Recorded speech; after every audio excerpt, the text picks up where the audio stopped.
So we have October, November 2022, question 13. Take care. Thank you. Question 13. So the question says,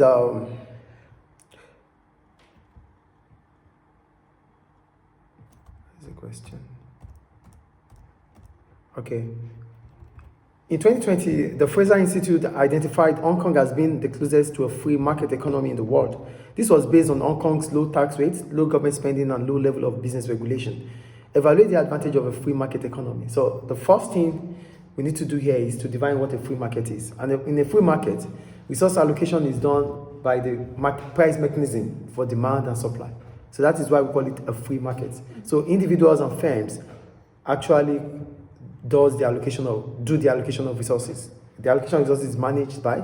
So that means what to produce, what to produce, how to produce, for whom to produce to, is through the price mechanism. I think you understand what a free market is there, okay?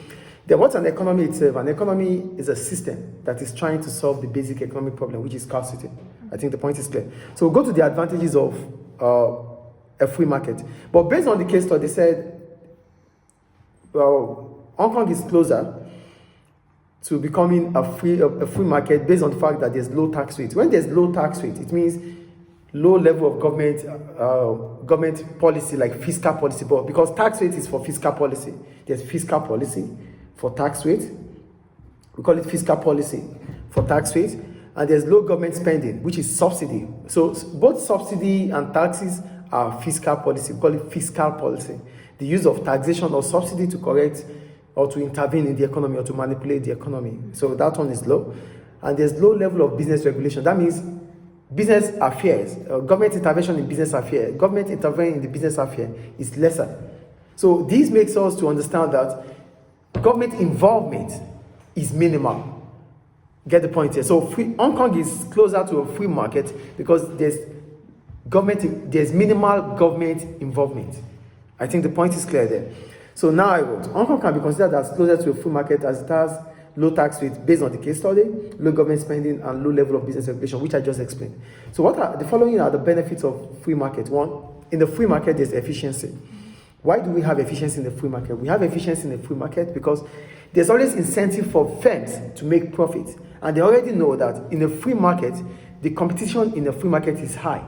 So for them to remain relevant, they have to be cost effective. That is where efficiency comes in. Because in as much as they are able to be cost effective, they'll be able to make more profit. So in the free market, more output, productivity. Yeah, that is when we go to, when you use productivity, please put the productivity to workers, not to firms. Do you get it? So for firms, the incentive to make profit is there. As a result of that, it increases their efficiency. I think the point is clear. So that's the first point. So I wrote efficiency as firms understand that they can make profit if they are able to keep costs lower. That's the first point. 2, incentive to work harder. This is for employees. Employees understand that they will be able to make more income if they work harder, as taxes are considered low in Hong Kong. Here in Hong Kong, the taxes are low, right? So because there's low taxes, that means there's low income tax, low indirect tax, low corporation tax. So for workers, because they know the income tax is less, so they have the incentive to work more, because the more they work now, the more money they will make. So their income is expected to increase based on the fact that the tax rate is low. So there's incentive to work harder. Do you understand the point there? That's the second point. We're talking about the advantages now. Why is the incentive to work harder become an advantage in a free economy? It's an advantage because productivity would increase. And if productivity increases in an economy, output will increase. Yes. As soon as output increases, exports would increase. You said you cannot, you can only mention. Yeah, I mentioned workers. I said the incentive to work harder brings about productivity. So when there's increasing productivity, output will now increase. Because workers they don't work for themselves. They work for firms. Yeah. So productivity increases output. Output means export would increase for the economy. Employees by the government. Employees, the relationship between employees and government here is that there's low income tax. Okay. So a low income tax is an incentive to work harder. Unlike if the income tax is increasing, I would not want to work. Gain profit. Yeah. Because you're gonna lose a lot of money. Yeah. You have to pay tax. No. If Low tax, income tax. no, we're talking about the other hand now. If tax increases, the incentive to work will be less. I know that when I work, as soon as I work, I'll get my money. I'm paying so much tax. Yeah. I wouldn't want to work. Do you get the point here? So low income tax, it gives incentive for firms or for workers to want to work harder. As a result of that, productivity would increase. Do you get the point now? Then we go on to the third one: more choices for consumers. So in a free market, consumers have more choices. So consumers are better off. Yeah. They are better off because there are more choices in the market for them. So I wrote more choices for consumers, as they will be able to choose from varieties.